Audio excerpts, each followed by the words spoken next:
এই তুই কি ডারে? আমি কাজী আমির হোসেন রিপন। তুফানকে খেয়ে দেবো স্যার। তো ফাইনালি দেখে ফেলেছি বহুল প্রতীক্ষিত সিনেমা, ঈদুল আজহা থেকে মুক্তি পাওয়া সিনেমা তুফান। বিশেষ করে পুরো মুভিতে শাকিবের যে অভিনয়, যে চোখের এক্সপ্রেশন, জাস্ট অসাম।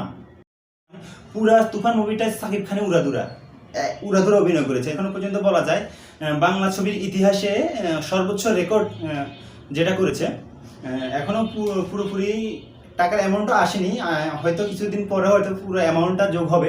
বাজেটের সিনেমা না হয়েও যেটা সর্বোচ্চ আয় করেছে আমার ধারণা মতে সর্বোচ্চ আয় করবে এই মুভিটা। তো মুভিতে যদি বলতে যাই, পুরো ছবিতে আপনারা শাকিব খানকে আগেও দেখেছেন। শাকিব খানের আগের ছবিগুলোতে বলতো যে সে একঘেয়েমি, যে সেই রোমান্টিক প্রেম। তো আপনারা আমি যাদেরকে বলবো যে যারা মুভিটা এখনো দেখেনি, আমি বলবো যে আপনারা যদি মুভিটা দেখেন, যেমন আপনার পূর্বের শাকিবের সাথে বর্তমান শাকিবের অনেক ফারাক, অনেক পার্থক্য পাবেন। বলা যায় শাকিব অনেক পরিণত হয়েছে এখন অভিনয়।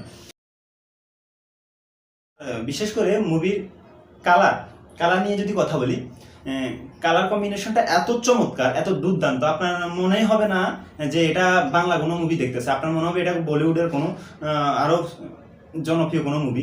আমি বলছি না এই মুভিটা সেরা, হ্যাঁ এটার চেয়ে তো সেরা মুভি আছে, বাট এতটুকু বলতে পারি বাংলা মুভির ইতিহাসে এই ছবিটা আপনার প্রচন্ড ভালো লাগবে। আপনার মিমি চক্রবর্তীর কথা যদি বলি, বিশেষ করে মুভির গানগুলা, যেমন উড়াধুরা গানটা, তুমি কোন শহরের মাইয়া গো লাগে উড়াধুরা, তুমি কোন শহরের মাইয়া গো লাগে উড়াধুরা। উড়াধুরা গানটা প্রচুর জনপ্রিয়তা পেয়েছে। এবং দুষ্ট কোকিল দুষ্ট কোকিল ডাকে রে মনে ভাসে বাজে রে। দুষ্ট কোকিল গানটা যখন সিনেপ্লেক্সে এটা চলে, আমার মনে হয় সিনেপ্লেক্সের সকল দর্শক একসাথে এটাতে সুর মিলিয়েছে। এত দর্শকদের মন ছুঁয়ে গেছে এই গানটা। শুধু এই গান নয়, আপনারা হয়তো জানেন টেইলার বা টেইলারে দুটো গান রিলিজ হয়েছে, বা টেইলারের পুরো মুভি ঈদুল আজহা থেকে মুক্তি পেয়েছিল। এর আগে হয়তো দুটো গান রিলিজ করেছে, কিন্তু এই দুটো গানের বাইরেও আরো কয়েকটা গান আছে মুভিতে, সেই গানগুলো অসাধারণ। চরিত্র ছিল নাবিলা। ফাইটটা কিন্তু তুমি সেই রকম করছো, পুরা হিরোদের মতো।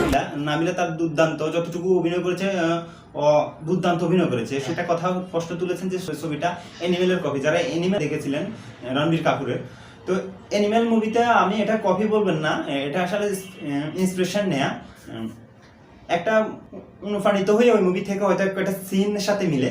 বাট পুরো মুভিটা আমি বলবো যে অ্যানিমেলের সাথে কোনো কপি না। আপনারা মুভিটা দেখলে বুঝতে পারবেন সম্পূর্ণ গল্পটা আলাদা।